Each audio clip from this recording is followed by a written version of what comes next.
Iran અને Israel વચ્ચે વધતા યુદ્ધની અસર હવે વૈશ્વિક વેપાર સાથે કચ્છના મુખ્ય બંદરો સુધી પહોંચી છે. ખાસ કરીને મુન્દ્રા પોર્ટ અને કંડલા પોર્ટ પરથી થતા આયાત નિકાસ પર સીધી અસર જોવા મળી રહી છે. યુદ્ધના કારણે અનેક શિપિંગ રૂટ ખોરવાઈ ગયા છે, જેના કારણે ટ્રાન્સપોર્ટર અને એક્સપોર્ટરો ભારે મુશ્કેલીમાં મુકાયા છે. ઘણા કન્ટેનરો વિદેશ જતા માર્ગમાં અટકી ગયા છે અને સ્થિતિ લાંબી ચાલે તો મોટા આર્થિક નુકસાનની શક્યતા વ્યક્ત કરવામાં આવી રહી છે. કન્ટેનર એસોસિએશનના મહામંત્રી પ્રકાશભાઈ ઠક્કરે જણાવ્યું હતું કે રોજિંદા મુન્દ્રા અને કંડલા બંદરોથી 3000થી વધુ કન્ટેનરો વિદેશ મોકલાય છે. ખાસ કરીને ચોખા, ખાંડ અને અન્ય ખાદ્ય પદાર્થોની મોટા પ્રમાણમાં નિકાસ થાય છે. હાલ યુદ્ધના કારણે અનેક વેસલો અર્ધમાર્ગે રોકાઈ ગઈ છે, જેના કારણે શિપિંગ ચેન સંપૂર્ણ રીતે પ્રભાવિત થઈ છે.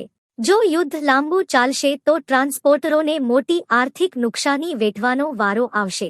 ગાંધીધામના ટ્રાન્સપોર્ટર દિનેશ ગુપ્તાએ જણાવ્યું કે કંડલામાંથી નિકાસ થતી ઓઇલ અને ક્રૂડ સંબંધિત વેસલો હાલ અટકાવી દેવામાં આવી છે. બીજી તરફ ગલ્ફ દેશોમાંથી આવતી પેટ્રોલિયમ પ્રોડક્ટ્સની આયાત પણ પ્રભાવિત થઈ છે. આ કારણે આવનારા સમયમાં ઈંધણ અને ટ્રાન્સપોર્ટ ખર્ચ પર સીધી અસર થવાની શક્યતા છે.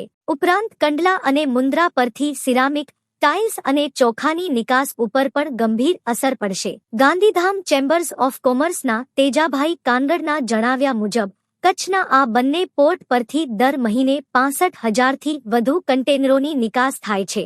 હાલ ઈરાનથી આવતું ક્રૂડ ઓઇલ બંધ થતાં પેટ્રોલ ડીઝલના ભાવમાં વધારો થવાની શક્યતા છે, જેનાથી ટ્રાન્સપોર્ટ ક્ષેત્રને મોટો ફટકો પડી શકે છે. ગલ્ફ રૂટથી જતી અનેક શિપ્સ અટકતા આંતરરાષ્ટ્રીય વેપારમાં અનિશ્ચિતતા વધી છે. જો યુદ્ધની સ્થિતિ યથાવત રહેશે તો કચ્છના પોર્ટ આધારિત વેપારને લાંબા ગાળે ગંભીર અસર પહોંચવાની શક્યતા વેપારી વર્તુળોમાં વ્યક્ત થઈ રહી છે.